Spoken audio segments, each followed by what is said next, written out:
कभी सोचा है कि शादी का एक खूबसूरत तोहफा कैसे एक पल में मौत का सामान बन सकता है? आज हम एक ऐसी ही सच्ची और दिल दहला देने वाली कहानी की बात करेंगे जो हुई थी ओडिशा के पटनागढ़ में। और यही वो सवाल है जो इस पूरी कहानी के हर मोड़ पर हमारे दिमाग में घूमता रहेगा। तो चलिए कहानी की शुरुआत करते हैं। हम वापस चलते हैं उस दिन पर। तारीख थी 23 फरवरी 2018। एक नई नवेली शादी को हुए थे सिर्फ 5 दिन। सुबह का समय था। घर में शादी की खुशियां अभी भी छाई हुई थीं। तभी दरवाजे पर एक कुरियर वाला आता है, एक पार्सल लेकर। और बस कुछ ही मिनटों के बाद सब कुछ खत्म हो गया। सौम्या ने जैसे ही अपनी पत्नी और दादी के सामने वो पार्सल खोला, एक जबरदस्त धमाके ने पूरे घर को हिलाकर रख दिया। और इस धमाके की कीमत बहुत भारी थी।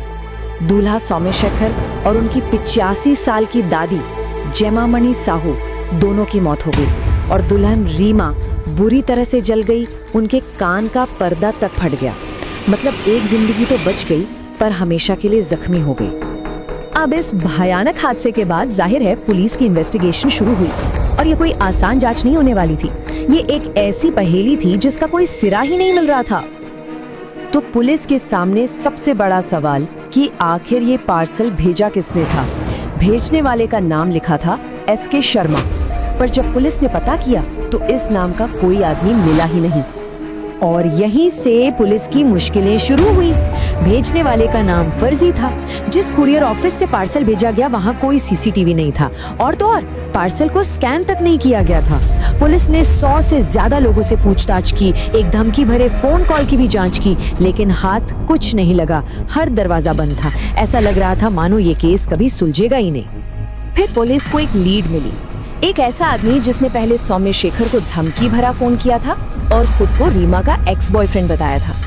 लगा कि बस कातिल मिल गया, लेकिन उसका पॉलीग्राफ टेस्ट हुआ और वो बेगुनाह साबित हुआ। पुलिस जहां से शुरू हुई थी वहीं वापस आ खड़ी हुई।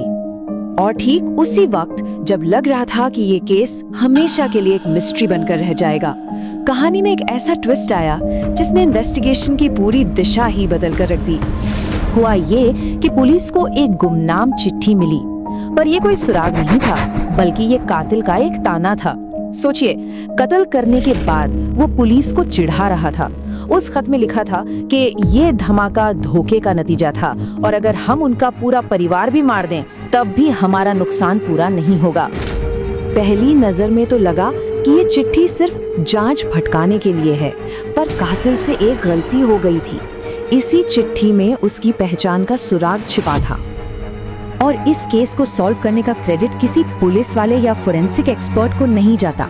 इस केस को सुलझाया एक माँ ने, सौम्या की माँ प्रिंसिपल संजुक्ता साहू ने।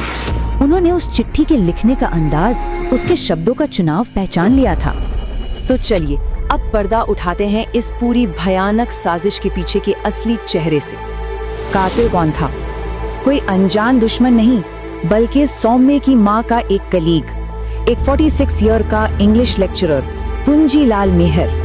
एक ऐसा आदमी जो उनकी शादी में भी आया था और उनके जनाजे में भी। एक ऐसा शख्स जिस पर कोई दूर दूर तक शक भी नहीं कर सकता था। और इस खौफनाक कत्ल की वजह थी सिर्फ और सिर्फ प्रोफेशनल जलन और ईगो। हुआ ये था कि पुंजीलाल पहले कॉलेज का प्रिंसिपल था, लेकिन बाद में सौम्या की माँ संजुक्ता साहू, जो कि ज्यादा सीनियर थीं, उन्हें प्रिंसिपल बना दिया गया।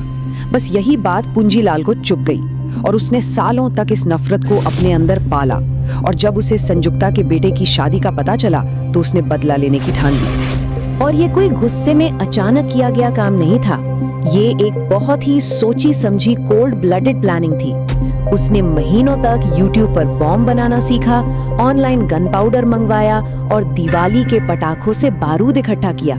फिर वो बिना फोन और बिना टिकट के 250 किलोमीटर ट्रेन से सफर करके गया ताकि कोई उसे ट्रैक ना कर सके। और पार्सल भेजने के लिए जानबूझकर एक ऐसा कुरियर चुना जहां ना तो CCTV था, न ही कोई स्कैनर। तो कातिल पकड़ा गया, साजिश का पर्दाफाश हो गया। अब देखते हैं कि कानून ने अपना काम कैसे किया और इस हादसे का परिवार पर क्या असर पड़ा। लगभग 7 साल तक केस चला और आखिरकार पुंजीलाल मेहर को उम्र कैद की सजा सुनाई गई। उस पर इंडियन पीनल कोड के तहत हत्या, हत्या की कोशिश, सबूत मिटाने के चार्जेस और साथ ही एक्सप्लोजिव सब्सटेंस एक्ट के तहत भी सारे आरोप साबित हुए। कोर्ट ने ये तो माना कि ये जुर्म बहुत ग्रूसम यानी घिनौना था, लेकिन इसे रेयरेस्ट ऑफ द रेयर की कैटेगरी में नहीं रखा। भारत में फांसी की सजा सिर्फ रेयरेस्ट ऑफ द रेयर मामलों में ही दी जाती है और बस इसी वजह से कातिल को फांसी नहीं हुई। सजा तो मिल गई, लेकिन क्या इससे परिवार का दर्द कम हुआ? सौम्य शेखर की मां संजुक्ता साहू ने कहा, दुनिया की कोई भी सजा मेरे बच्चे को खोने का गम नहीं मिटा सकती। और ये शब्द साफ बताते हैं कि कानूनी इंसाफ कभी-कभी असल जख्मों को नहीं भर पाता। लेकिन इस पूरी दर्दनाक कहानी में उम्मीद और इंसानियत की एक मिसाल भी देखने को मिली। इस हादसे के 6 साल बाद सौम्य शेखर के माता पिता ने अपनी बहू रीमा की दूसरी शादी करवाई। उन्होंने उसे एक नई जिंदगी दी। रीमा अब विदेश में रहती हैं। ये पूरी कहानी एक बहुत बड़ा सवाल छोड़ जाती है कि जब एक पढ़ा लिखा सम्मानित प्रोफेसर एक पार्सल बॉम्बर बन जाता है, तो सोचने वाली बात है कि एक इंसान का ईगो, उसका अहंकार असल में कितना ज्यादा खतरनाक और विनाशकारी हो सकता है।